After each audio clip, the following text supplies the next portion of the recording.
Hey everyone, welcome back. Before we get started, I need to mention that some of these stories are pretty dark and disturbing. Story number 3 mentions murder, and story number 6 mentions murder and severe animal abuse. If you don't want to hear those stories, you can skip them by checking the timestamps where I'll have the stories labeled. And before we officially start, remember, you can send your stories at southerncannibal.com, or you can email them at southerncannibalstories@gmail.com. Now if you're all ready, let's get started. I've been watching this channel for about 3 years now, and I'm a huge fan. I have a story from my youth that my friends and I still can't believe happened to us. When I was 13, I lived with my grandparents out in the middle of nowhere. Well, to me, it was pretty rural. There were 2 neighboring houses that you could see from our house, but the area was still isolated and far from gas and food. Well, my friends from school were really fascinated with this place because it was kind of lawless. There were no police on patrol, obviously, and barely any people around, so you could really do whatever you wanted within reason. One night, my 3 friends were staying over. My mother was working the night shift, and my grandparents had gone to bed pretty early. Us, being the knuckleheads we were, made a plan to sneak out of the house come midnight to go gallivant. We successfully exited the house and were really contemplating on what to do next. Some of us wanted to build a Ouija board and try it out in the basement, but we eventually settled on a walk. Even though I was with my friends, the dark woods and the fields surrounding us looked creepy. It was a summer night, and the crickets and cicadas were deafening. There was also a heat wave, so it was one of those nights that remained humid and in the 80s, typical Pennsylvania summer. My friends and I reached a fishing lake and sat and played on the road for a while. We wrote with chalk and laughed about things at school and our peers. That was never enough for us though. We were really obnoxious kids, and we decided to start screaming as loud as we could into the wilderness at 3 a.m. We all took turns and did this for about 3 minutes straight. We got pretty bored of it quickly, and we started walking back when we had started to hear things. You could hear a motorcycle starting up in the far distance. Then it was revving, and we thought we could hear more. No way, that's 'cause of us. I remember one of us saying.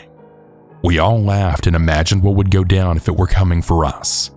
Meanwhile, we're walking back to the house and the motorcycle revving is getting louder, and there are definitely more than one. We hear them all taking off, and the sounds are getting closer and closer to us. We didn't know at the time, as we were in a valley and trying to decipher if they were really getting closer or not. Right when we reached a patch of woods, we saw it. A pair of headlights crested the hill, followed by about 3 others. The motorcycles began descending toward us. We could not believe that they might be here because of us, but we all instinctively hid behind trees and bushes, but still close to the road. The motorcycles literally stop right in front of where we are, and the lights are just shining into the forest. After about a minute, a man with a deep voice then says, "Hey, come out! We'll find you anyway." Nope, no one moved a hair. They kept the lights on us a while before slowly backing up and then heading back the way they came. We waited until the lights crested the hill again, and we began fast walking back toward my house once again. We didn't get far before unbelievably we had heard the motorcycles again. There were more this time, and they came back quickly. We barely had time to hide again, but we managed to crouch in a bush around the corner from where we hid the first time. The motorcycles parked at this spot, and we heard them again entering the woods. This was absolutely terrifying. They were looking for us. We got the attention of God knows how many country folks, and they were looking for us now. Just when it couldn't get any more intense, we then heard gunshots. I'm assuming it was a warning, but the fact that they were armed was daunting, and especially that they were so comfortable firing a shot. We stayed in this bush for what seemed like forever, but was really more like 20 minutes in reality. They finally left, and we were able to run the rest of the way home. I remember just sitting in silence for a while once we reached the house. We made light of the situation, and a lot of jokes subsequently about being chased by rednecks with guns, but I think of the implications as an adult. I understand that screaming is alarming, but their response was a bit extreme if you ask me. We were 13-year-old kids. Do these folks normally band together and go out and follow threats like that? I don't know, but it taught us to not ever do that again. I just remember it being the most raw fear that I've ever felt, being hunted like that.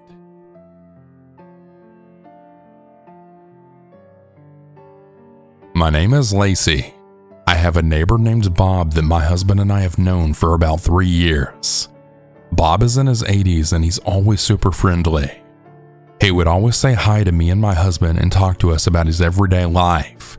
He was like a grandpa to us. Well, my husband and I had just had a baby. Bob would always ask how the baby was, and he even bought her an outfit, which was a big deal because Bob has no money. Bob is an overall friendly, nice guy. Well, yesterday I was sitting outside with my baby when Bob came walking over just talking to me about his day when a teenager walked by with his dog and stopped and took his headphones off and asked me if I was okay. Confused, I said yes, and again he asked aggressively again. Bob and I just looked at each other. Then the teen continued to walk with his dog, then stopped again and asked if me and Bob were related. I said no, that he's just my neighbor. Then the teen told me that Bob was a sex offender. I looked at Bob and we kind of just thought the teen was crazy. Well, after that, I didn't want to go outside anymore, so I told Bob that my baby and I are going in and said goodbye. I had an unsettling feeling, so I called my husband to tell him what had happened, just thinking I came across a crazy teenager.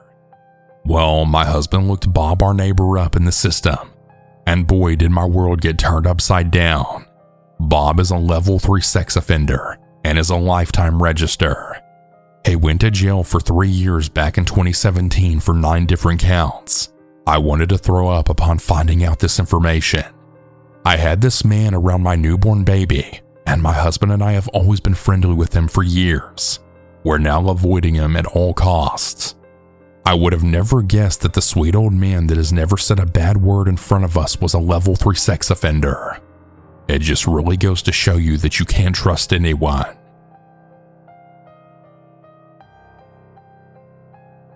When I was growing up, I lived in Rochester, New York. Most of my neighbors were kind, friendly people, except for the house that was 2 up from mine. That house held a family that was made up of a mother of 3, and her husband was the youngest child's father. The older 2 had different fathers. The oldest girl mostly tried to stay away from the house with another family. The middle boy, who is my age, unfortunately didn't have the same option of his older sister, and instead tried to befriend the neighborhood kids to stay away from his house that way. The youngest was very little, 3 to 5 over the years, but wasn't watched well at all, as she was found in random backyards and just around the street constantly. Most of the parents on that street actively kept us kids away from that family, as I found out when older that the parents were known drug addicts and that the father regularly beat everyone in the house. The parents would also throw crazy parties and lock the kids up in the basement while they did so. I remember one day he wasn't home and they had thrown a mattress that they were planning on throwing out into the backyard, and so all of his kids were jumping on it. Well, he came home and freaked out and chased us all out of the yard.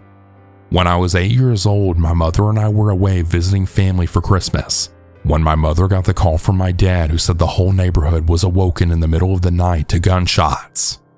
The parents had gotten into an argument, and so the kids, like they normally did, locked themselves in a room and hid. Unfortunately, the father grabbed his gun and shot and killed the mother. He then shot himself in the jaw, effectively blowing half of it off. All while those poor children were hiding upstairs listening to their mother get murdered.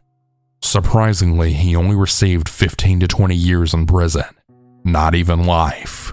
All 3 kids went to the family, luckily, and I truly hope they're doing okay.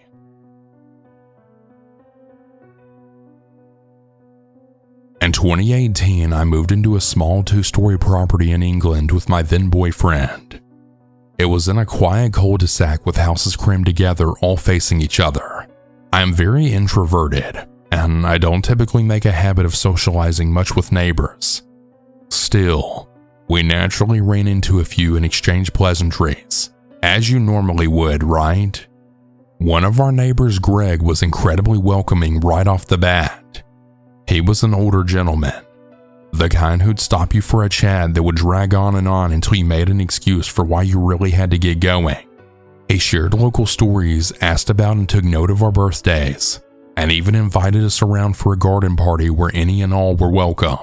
His house was directly across the street from where I lived, with his windows in clear view of mine.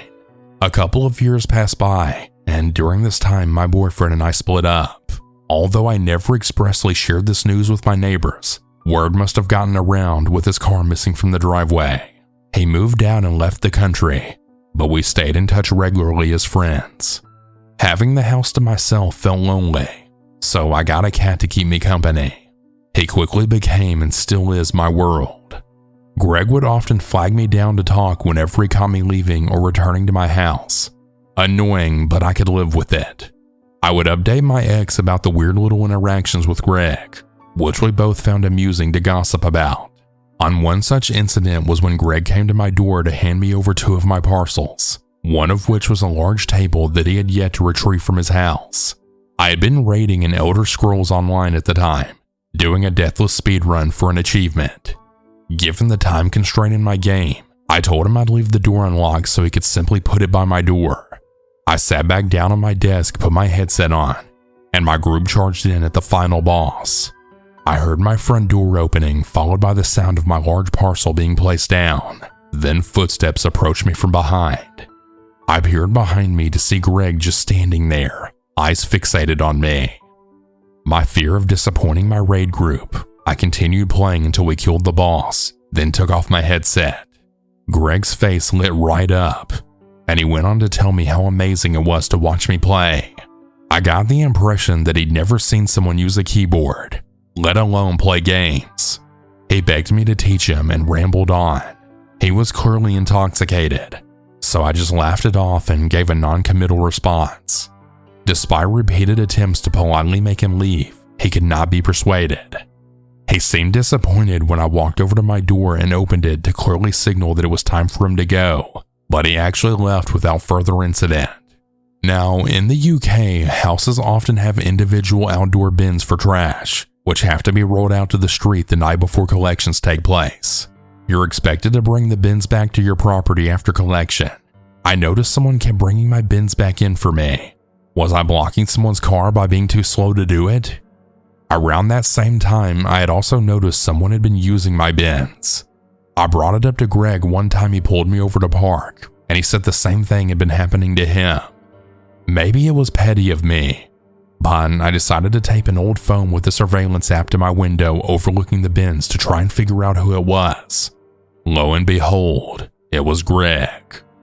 I chalked it up to him having run out of bin space after the local council moved from weekly to bi-weekly collections due to staffing issues. Although it bothered me, my desire to avoid confrontation won in the end. Christmas rolled around, and the COVID-19 pandemic was in full swing. One late evening, I had heard a knock at my door, and I walked over to see who it was. I had no peephole, so I opened the door not really knowing what to expect. Greg stood at my doorstep, which was not particularly unusual. I'd gotten all used to his antics. I immediately caught a strong smell of alcohol, but he spoke before I had time to process. He told me that he had a Christmas present for me, and he handed over a red gift bag with colored tissue paper covering the contents. "I really want to give you a kiss on the cheek, but I can't, not with this pandemic going around," he said. That gave me the heebie-jeebies, so I did all I could to politely end this interaction and then retreat back inside. He held me up by rambling on about God knows what. I firmly told him that I was busy and that I needed to go. That's when he laid a hand on my shoulder, leaned in, and kissed my cheek. Then he walked off in the direction of his house. I closed the door and just simply stood there for a few moments, just in shock. The present was odd. Underneath the tissue paper were 2 bottles of Belgian beer, a can of half-eaten Pringles, sour cream and onion in case you're wondering, and a small plastic bag containing little chocolates. I recognized the latter item. A next-door neighbor with young children had come around to put these plastic bags with chocolate and a handwritten note through everyone's mail slots just a few weeks prior. It was a really sweet gesture and probably something they came up with to keep the stir-crazy kids busy. Upon inspecting the re-gifted chocolates, I noticed that he'd even forgotten to remove the note from the neighbor. The kiss and gift gave me bad vibes, and I regretted accepting it. I decided that I was done being mispolite and resolved to be firm in my future rejections. On the second day of the new year, I was really feeling lazy, and I ordered food delivery. A mere 5 minutes after receiving my order, there was a knock at my door. Knowing the delivery driver hadn't forgotten anything, I concluded that this had to be Greg. And then it clicked for me. He'd often turn up immediately after anything was delivered to my door. He was constantly watching my house. Was he dumping trash in my bins as an excuse to hang around my house? He called out for me through the door. I felt too uncomfortable to answer and just retreated upstairs out of view of the windows. Later that night, he came back and kept knocking, but once again, I ignored it in hopes of him going away. The following day, I actually contacted the police to file a harassment report. I felt sheepish doing so. Was it really that bad? He was just a lonely old man, and I guess I just hadn't been firm enough. Upon being asked whether I wanted the police to speak with them, I told them I'd do it myself.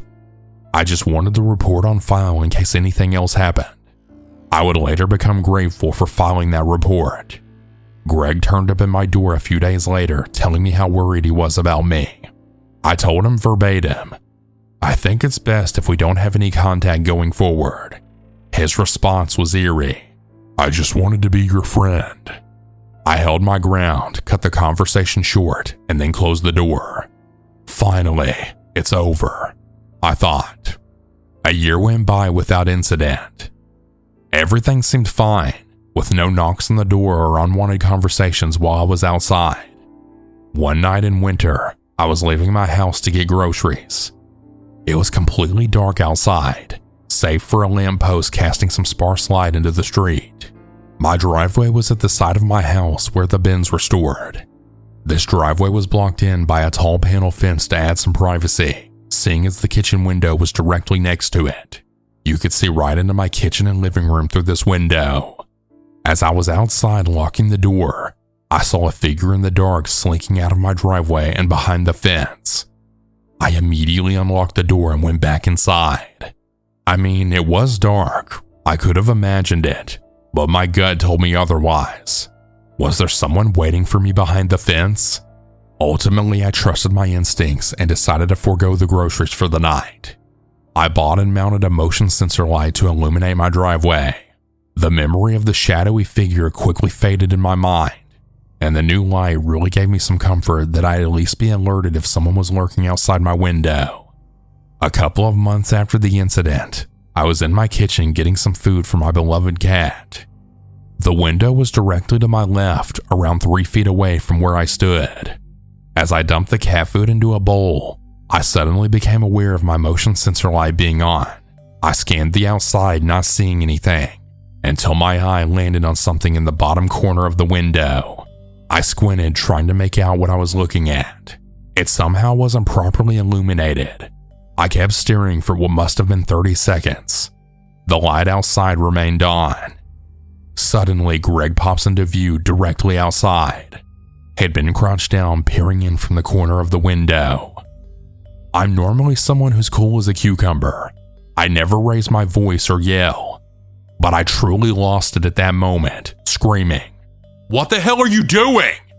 He just stood there, then nonchalantly asked, "Are you all right?" I just kept screaming, but now it was, "Dude, why are you here?" He walked off into the dark, and I immediately called the police. Typically, the police in England leave something to be desired, but I have to give them credit for how they really handled the situation. They took my statement over the phone and gave me a reference number. I received a couple of phone calls with updates, and I was told they'd bring him to the station. I was also informed that he was known to the police for having previously followed young women. Sometime later, he was arrested at his property in front of a wife that I didn't even know existed. They did this to scare him, according to the officer I spoke to. It was to make a point. Sadly, he received nothing more than a police caution, which forbade him from being on my side of the cul-de-sac or contacting me. Still, it seemed to work. The window incident was the last real interaction that I ever had with Greg. I did see him staring at me in the shower from his window one time when I forgot to close the blinds, but nothing else. I have since moved far away. So Greg, you're really gross, and now everyone in the neighborhood knows you're a creep.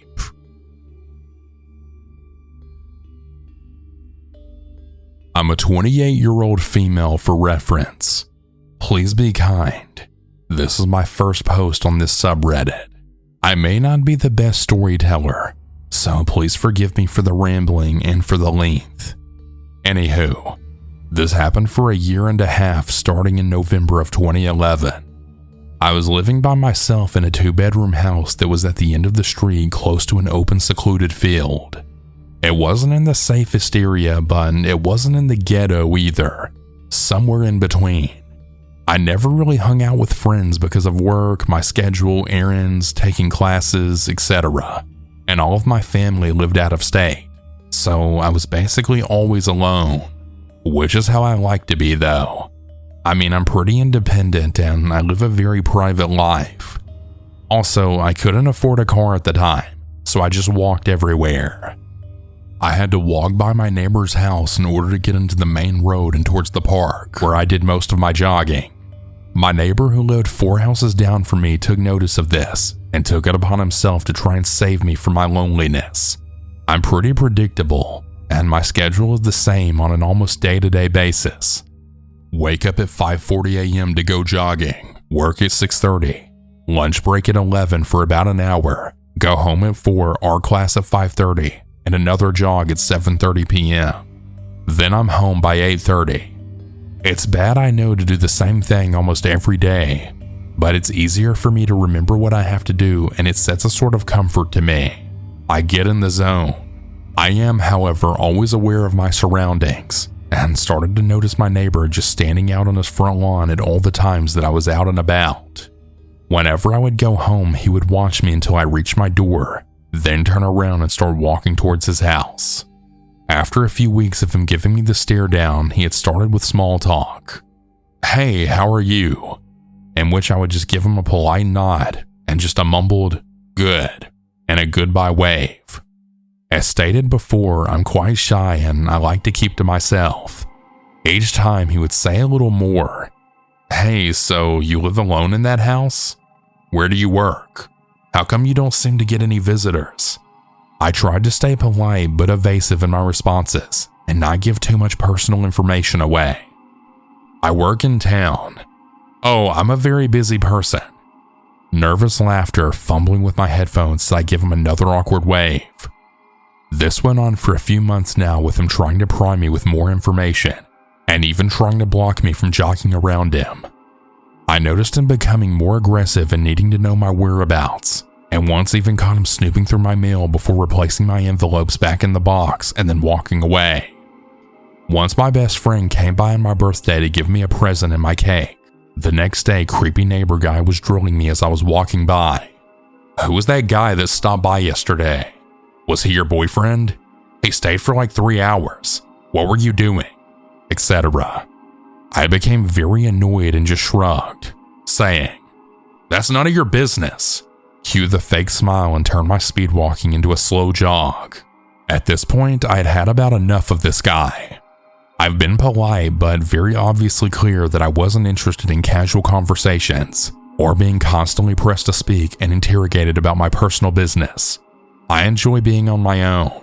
I'm not much of a talker and I really hate feeling forced to.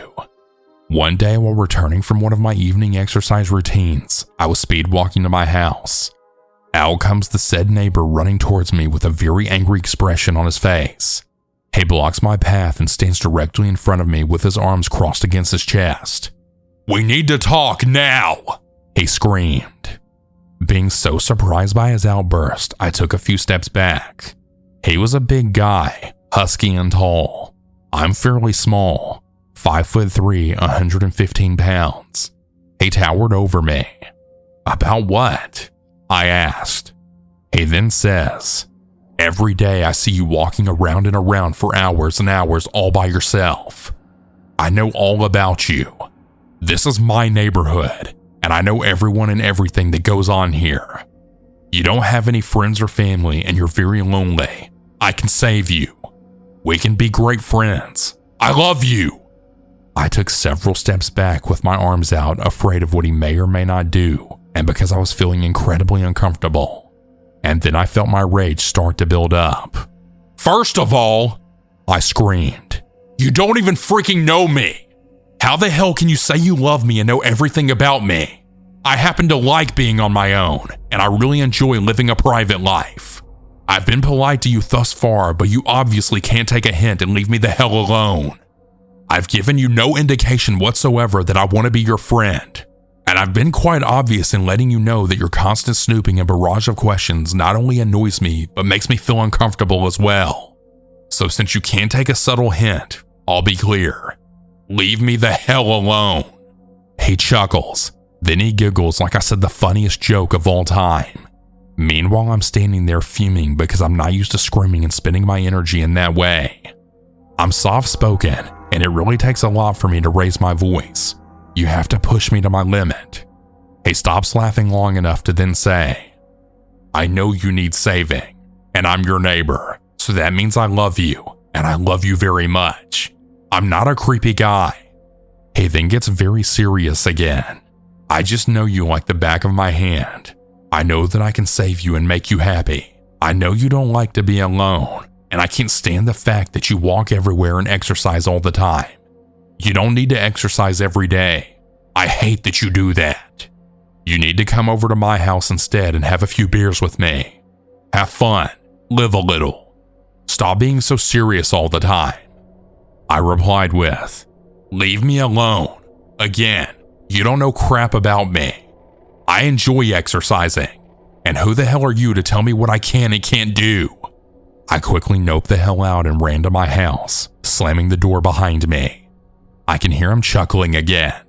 I called a friend and told them what happened. They suggested calling the cops, but for whatever reason I didn't.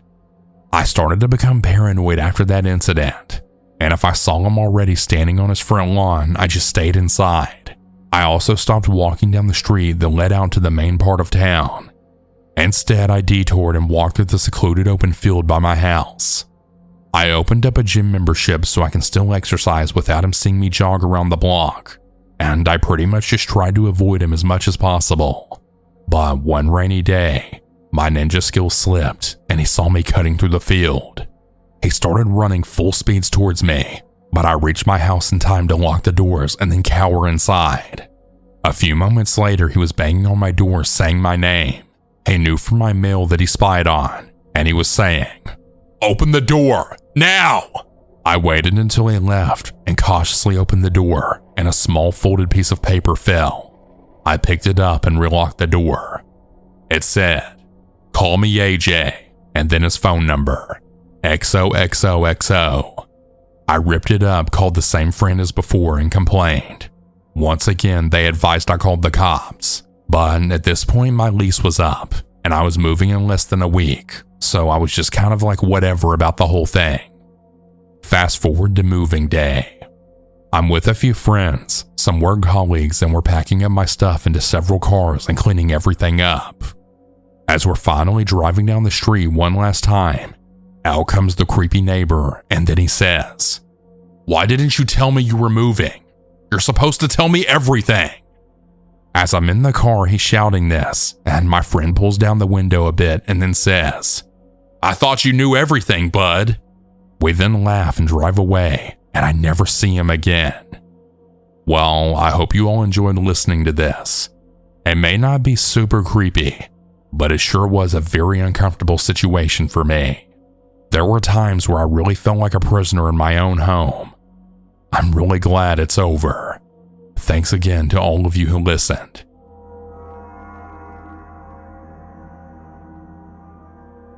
Growing up in the bottom was sometimes difficult. When the flood came every year, it severely limited my roaming area, unless the flood was actually in our yard, which was a rare occurrence.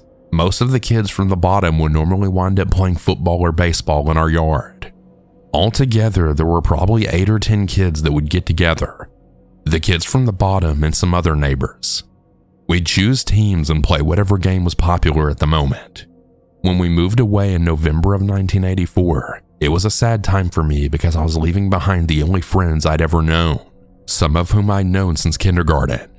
I was 15 when we moved away from Kennefic in the bottom. We moved for several reasons. My father got a better job offer in another state. My mother had attended a college for cake decorating and wanted to start her business in a bigger town. And our trailer house was starting to show its age. I think the most important reason my parents decided to move was that the population of Kennefic and the bottom had really grown.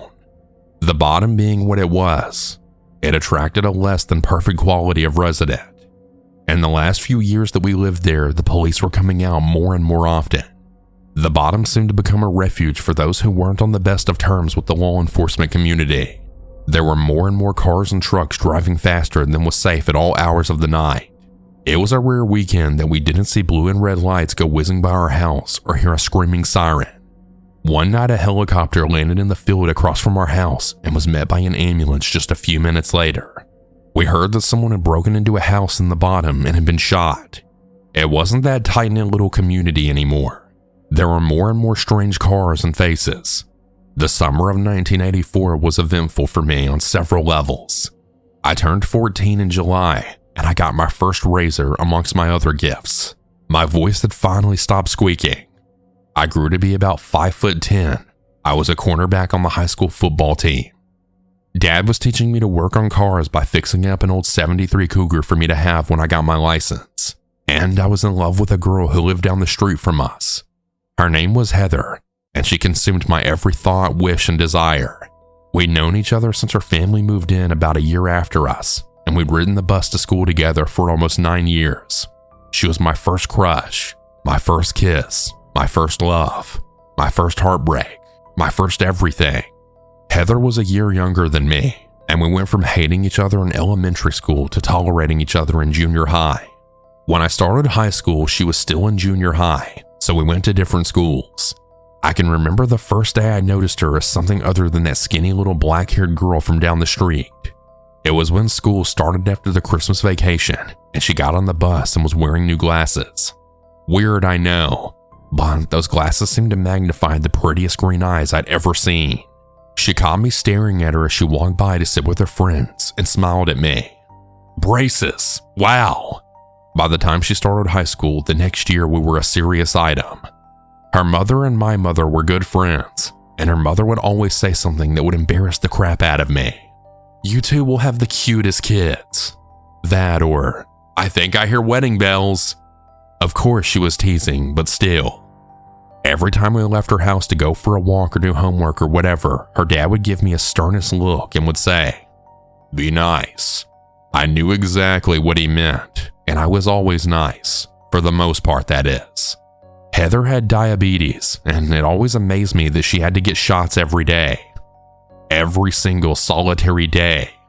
I was really in awe of her bravery and how she just shrugged it off as just a part of her life.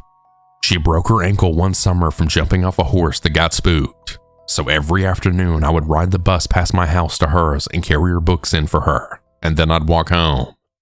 Her mom would always invite me to stay for dinner, but I never did. About a week after she broke her ankle, we came home from school one day and there was a new trailer house in the lot next to hers. Her mom told us that she had already met the family and they had a boy my age and another son who was 8 or 9. I met them a few days later when they had started riding the school bus.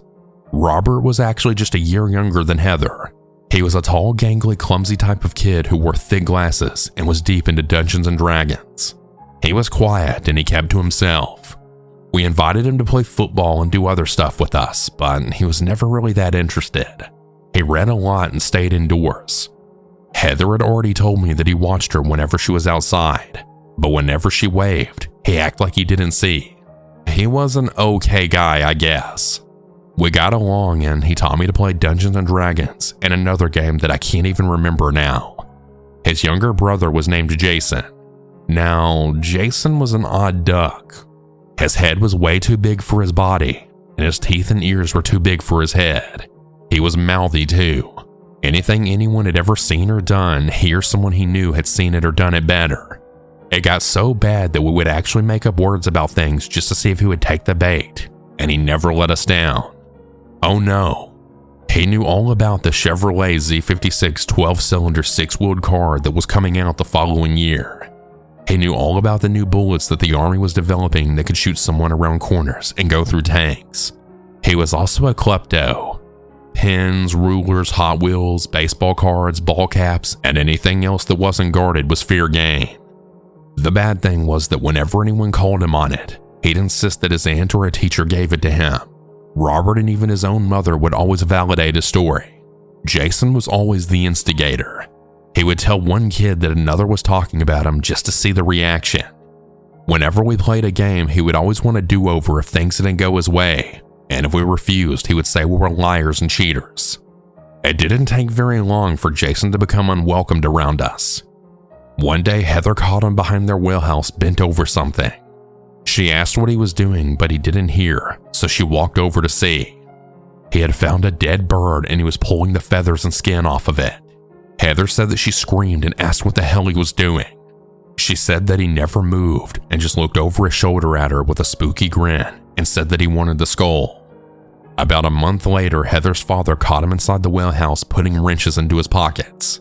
He grabbed Jason by the arm and took him to his house to make him admit to his mother that he was stealing from him.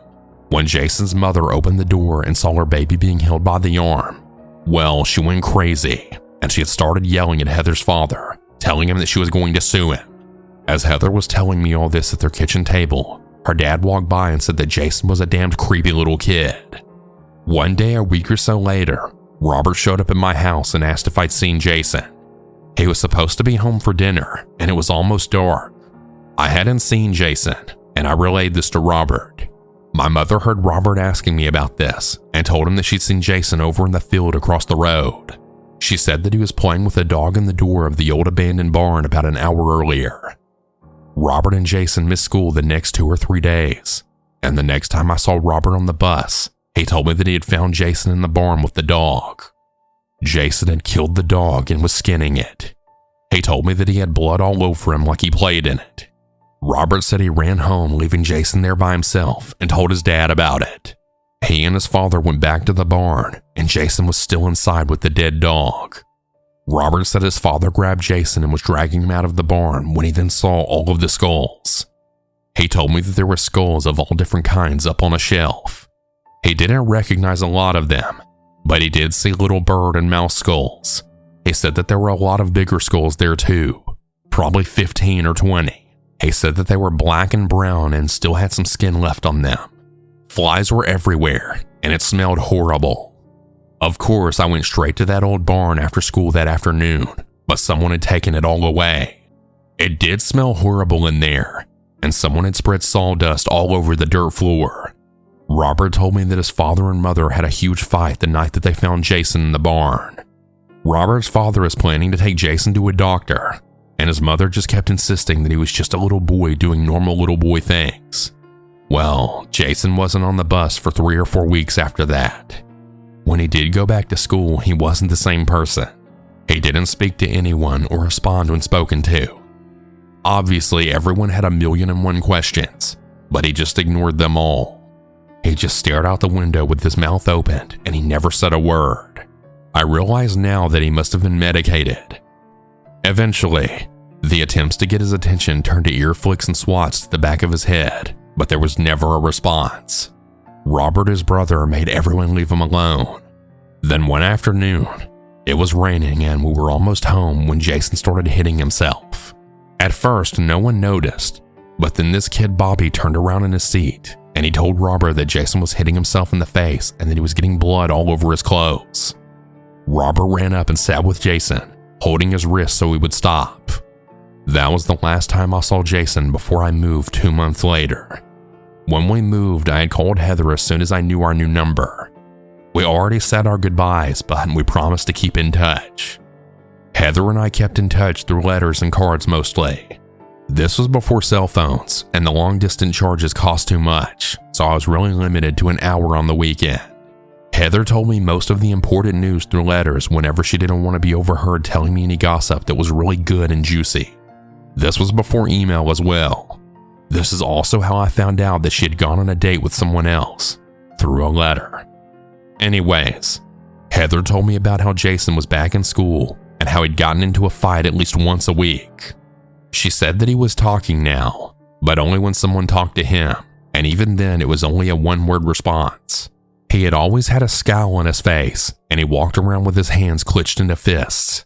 She said that someone visited the house on Tuesday and Thursdays and stayed for about 3 hours and then left. Sometimes she could hear Jason screaming at whoever it was. She told me that he was getting weirder by the day, that he was up all hours of the night standing at his window and looking outside for hours. Heather also told me that she thought Jason's mom was on drugs. Evidently, she had spoken to Heather and called her Stephanie one time, and then Sandra the next. Over the next few years, Heather and I continued to keep in touch. She told me about her prom, and she even sent pictures. By this time, I'd met my next love, and I wasn't so bothered by someone else kissing on Heather. Actually, I was jealous, but I never said so. I graduated high school in 1986, and I sent Heather an invitation. She graduated in 87, and she sent me one of hers in return. I actually still have it somewhere. She also sent a wedding announcement the following year. That one hit me pretty hard, but by then I was able to genuinely be happy for her. They didn't actually get married though, and I cried with Heather over the phone when she told me about their breakup. I got engaged myself about 6 months after that, and I joined the army about 2 months later. We still sent letters and cards several times a year. Occasionally there would be a tidbit about Jason. He stole a bunch of stuff from the cars that were parked by our old house when the flood came one summer. Someone saw him going from car to car and called the police. He broke all the windows out of another neighbor's house while they were gone for the weekend. He got caught shooting a pellet gun at someone's horses once. He was also accused of molesting a little girl from the bottom, but nothing ever came of it. In December of 1990, my unit went to Saudi Arabia for Desert Storm and Desert Shield. I sent Heather my APO address, and I told her how my fiance had dumped me the previous month.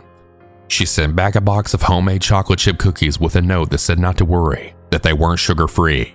She made me promise to be careful, and told me that she was afraid for me, and to promise to write as often as I could, which I did. I got a letter from her in the last part of 1991 that she had sent about 3 weeks earlier. We were still overseas, and had no clue when we'd get to go home again. When I opened the letter, there was also a newspaper clipping. The clipping was from a local newspaper and was a story about a 15-year-old youth who had shot another neighbor in an attempted robbery and was being charged with murder. The name of the youth was withheld because of his age, but it listed the name of the woman, Valerie. At first, I thought Heather sent the clipping because we both knew Valerie. She lived 2 houses down from me, between the house where I lived and Heather's. She was a nice, bubbly, very happy woman. She had a huge Great Dane named Rontu, and she painted. She was one of those people who was never in a bad mood and never had a bad word to say about anyone. She was one of the few genuinely nice people that I've ever known. She was one of those people who really made the world better just by being in it. My heart stopped for a minute when I realized it was her who had been shot. I harbored a secret crush on Valerie when I lived there. After I read the clipping, I read Heather's letter. After she told me that she hoped I was okay and would be coming home soon, she then relayed what had happened. Evidently, Jason had met some of the rougher elements who lived in the bottom and had started using drugs. He'd been in some more trouble here and there, and it got worse after his mother left earlier that year. Robert got married and moved to another town. He visited one night and he and Jason got into a huge fight. Heather was able to hear everything because it was a cool night and she had opened the windows for some fresh air. Her parents had gone somewhere and the air conditioner was too loud.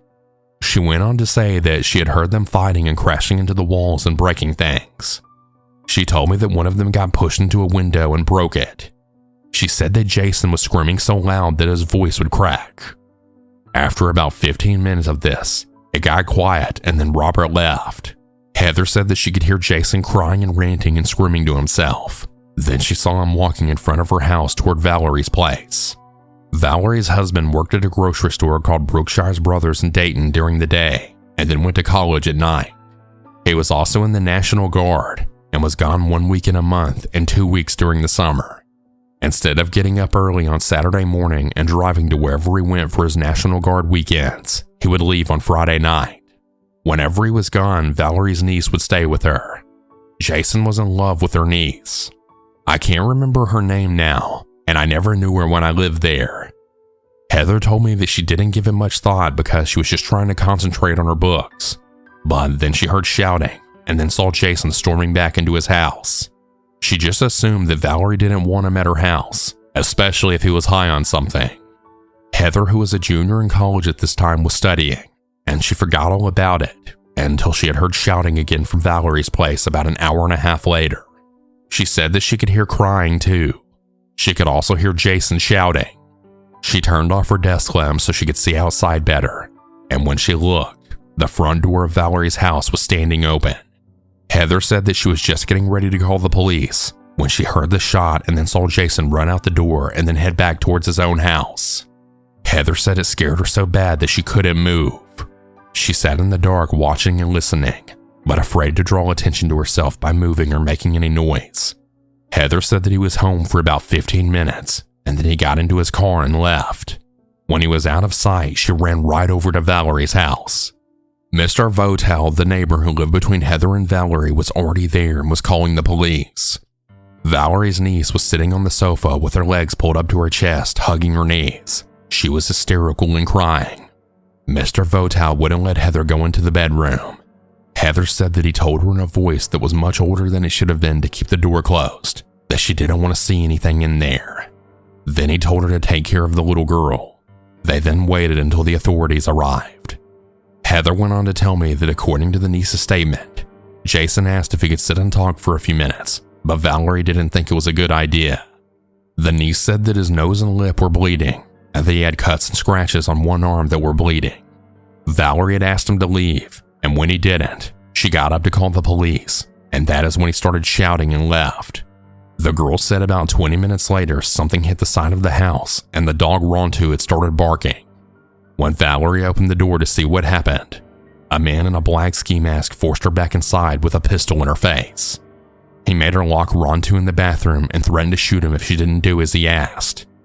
When he started talking, the niece recognized his voice and also recognized the cuts on his arm. After the dog was in the bathroom, he made them go into the bedroom and lay face down on the bed. He wanted to know if they had any money. The niece said that she was silent for a minute, and then she heard the gun shoot and felt the bed jerk. Then she heard Jason run out of the house. The police found Jason a few hours later at a friend's house where he was arrested. Jason was later tried as an adult and sent to prison. I don't really remember the length of the sentence. As far as I know, he's still incarcerated. I'll always remember him being a weird little kid. I can remember talking about him to some of my new friends after I'd moved and telling him that he was the type of kid that would grow up to be a terrorist or lead a cult. I guess I had him pegged from the start. I will have a link to the story about the incident from the Houston Chronicle linked in the description of this video. I guess you're all wondering about Heather and I. We eventually got married, but not to each other. She married a man that she met in her senior year of college, and they now live in Conroe, Texas with 2 girls now. I married a woman from Argentina, and I've been happy ever since. It's funny sometimes how life works out for the best in spite of some bad times. Hey everyone, that's about it for today's stories. If you have your own story that you would like to send, you can send it in at southerncannibal.com, or you can email it at southerncannibalstories@gmail.com. I look forward to telling your story. Have a good night or good day, everyone. And remember to always